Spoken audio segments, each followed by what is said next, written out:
Okay, so in this chapter, it says nervous system and exercise. In this chapter, I'm going to go a little more quickly through some of the material that I know you've had before. All of you have at least had, biology in high school, if not Bio 1 or even A&P here. And so a lot of this is review. So because of that, I'm going to go quickly through that and then kind of slow down on the things that are key to what we're going to talk about. So here we have, this is just an kind of overall map of the nervous system. Again, review here as far as the nervous system is divided in the central nervous system, which is your brain and spinal cord, and then peripheral nervous system, which is communicating to the rest of the body. And through that communication, you obviously have afferent going away from the central nervous system and efferent communication going to the nervous system, central nervous system. And we can separate that into autonomic here and somatic. And then somatic here, which we'll focus on some in this chapter. There's sensory afferent, motor efferent. So efferent, that's messages going to muscles to contract, to do what they need to do. Afferent is sensory stimuli, telling you, hey, it's cold out, hey, you just stepped on a needle, things like that. And then on the autonomic side, there's sympathetic and parasympathetic, which we'll get into a little bit later. Again, so when we talk about nervous system, we're really talking about a lot of what we'll talk about are neurons. And again, not new here. So this is the basic structure of a neuron here on the right, and the different parts of this from the cell body to the dendrites to the axon, which is what we'll talk about some here when we talk about action potentials, it traveling down the axon, and then ultimately traveling to a synapse. And a synapse is where that neuron is going to send that neurotransmitter, that message, to wherever that's going to. It might be a muscle cell, it might be another cell, whatever that may be. So this is the structure of a neuron, and the key thing to understand in this neuron, and this is one key part for this chapter, is that neurons have what we call resting membrane potential. The idea that this neuron, this cell, nerve cell, neuron, has a charge, quite literally has a charge. And in humans, in our neurons, it's about -70 or so millivolts. That can vary some.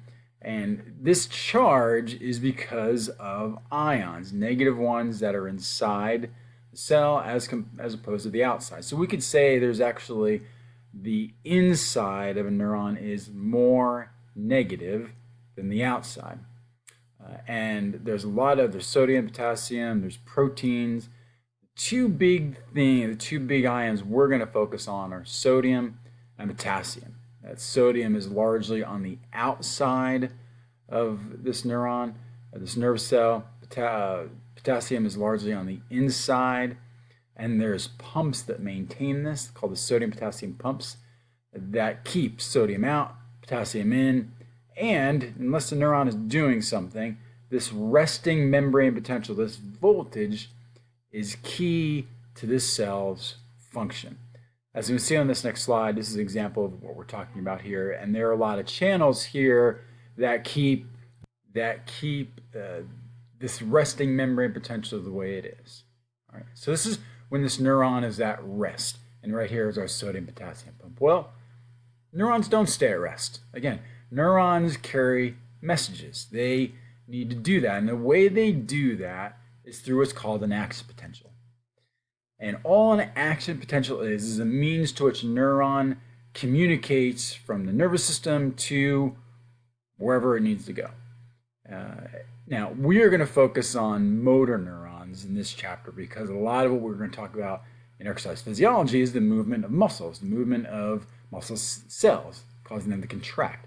And so there are action potentials that travel down neurons to muscle cells that cause that to happen. So we're going to focus on the action potential in muscle cells, though it's the same if we're going to some other kind of tissue.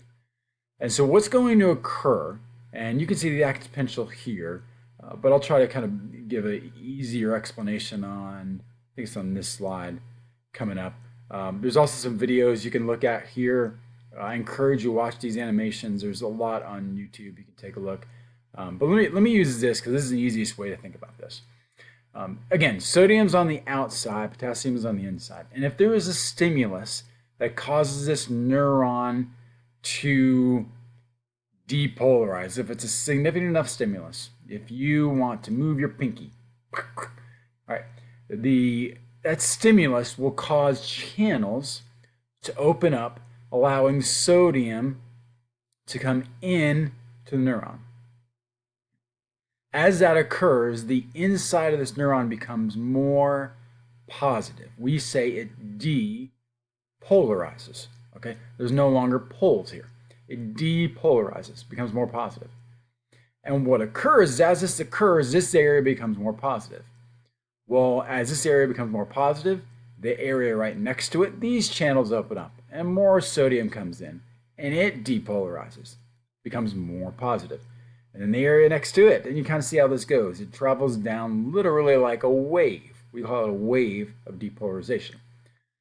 Well, that's just a part of it, because behind it, we also have potassium leaving the neuron, and this initiates then the sodium to then also leave the neuron. This begins repolarization.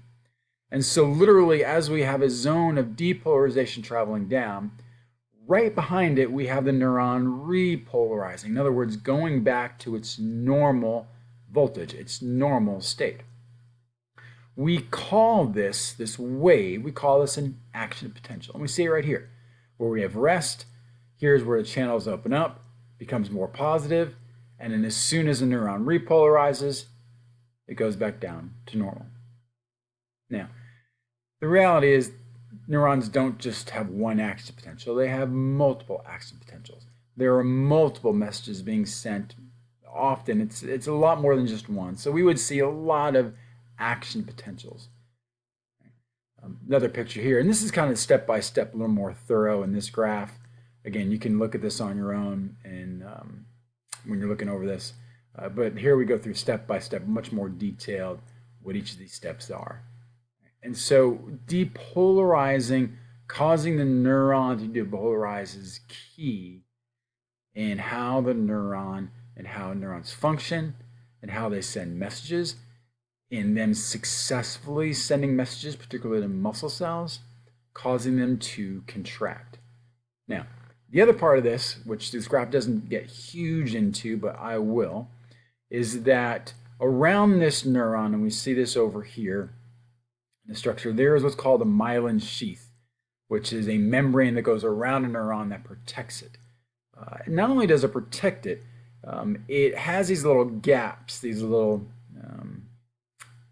gaps, I guess. And these are called the nodes of Ranvier. You have to say it like that. It's not Ranvier, it's nodes of Ranvier. And the reason these are important is because when an actual neuron depolarizes, the process I just showed you where the neuron depolarizes and it kind of goes in a wave, it actually doesn't work like that because that would take way too long. If it took that long, some of your neurons are a couple feet long, if we had to wait for the whole neuron to depolarize and that message to get to the end of the neuron and then to get to a muscle cell and the muscle cell contracts, it would take too long. All of our contractions would be slow, we'd be like a sloth. Because of this, we have what's called the nodes of Ranvier, which allows this depolarization to actually jump, to skip, and to move much more quickly down the neuron. We call these myelinated neurons, and these are key to sending nerve impulses, action potentials very, very, very quickly down neurons, which is why in very fractions of a second, you can think about hitting something and hit it. You don't have to wait 2, 3, 4 seconds for this impulse to travel down the neuron. All right, so understand how that works. On the next part here, we're going to look at receptors, that part, and we're going to talk about reflex arcs.